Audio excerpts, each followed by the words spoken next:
It's pretty remarkable to see a franchise like The Legend of Zelda hold up through Father Time.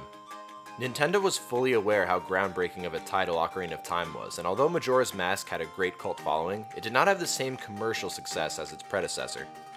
Using a completely new engine, Nintendo began to develop a Zelda game for the GameCube. Nintendo released a tech demo for the GameCube way back when, featuring a realistic-looking Link vs. Ganondorf battle.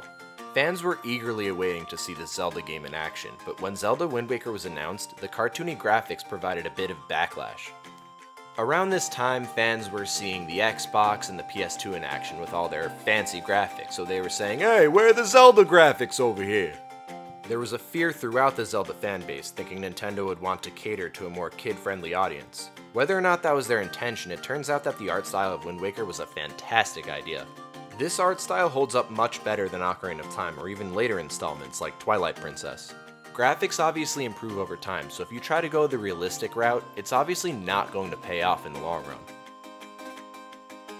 A great addition to the gameplay was a higher emphasis on platforming. Similar to other Zelda games, there was no jump button, but that didn't prevent Nintendo from getting creative from a platforming perspective.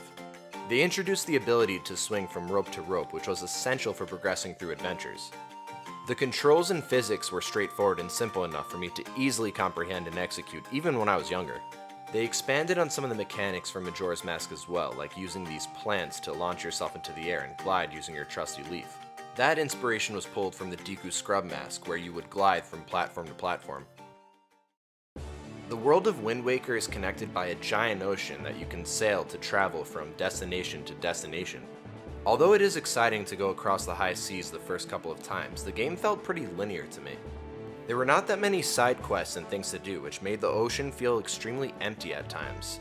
This was a huge opportunity that Nintendo could have taken advantage of, but the idea of exploring a great giant land was not significant in this game, and that's a shame. Still, the HD remake makes sailing look more beautiful than ever, and eventually you learn a song that can help you fast travel, which will make life much easier. There's a true personality in this game, more so than in any other Zelda game. This cartoonish style of Link is extremely expressive, and you feel that emotion throughout your adventure. All Zelda titles are consistent with its weird characters, and Wind Waker is no exception. As a guy who's been playing Zelda all his life, I do have to say that I was rarely challenged in Wind Waker, whether it was through combat or puzzle solving. I found nearly every puzzle to be pretty simple and easy to solve, although the later dungeons where you have to incorporate other characters into puzzle solving did make for some fun brainbusters.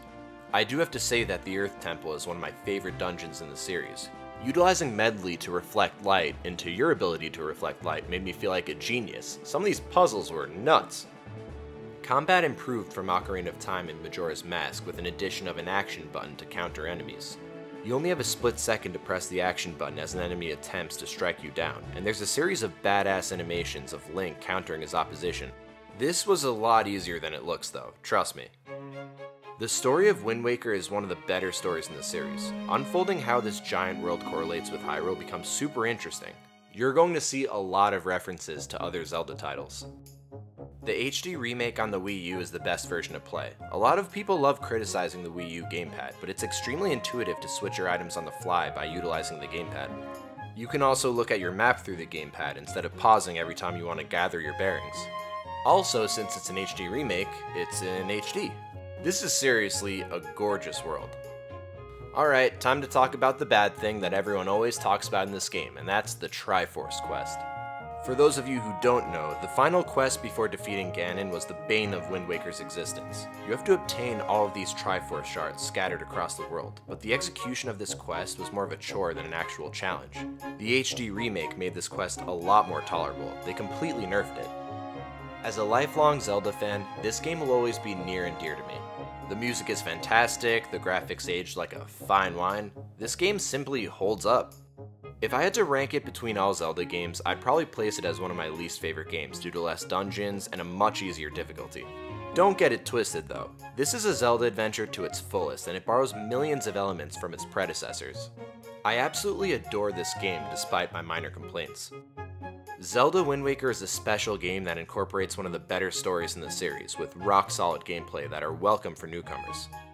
If you're interested in diving into the Zelda series, this is the game I would recommend. It helps teach the mechanics very quickly and puts you right into your adventure much quicker than any other Zelda game. There's a feeling of progress you get as you go on your journey from being a simple island dweller to a hero, and it's an indescribable feeling. As always, thanks for watching, boys and girls. Let me know your thoughts on Zelda Wind Waker and where it ranks for you.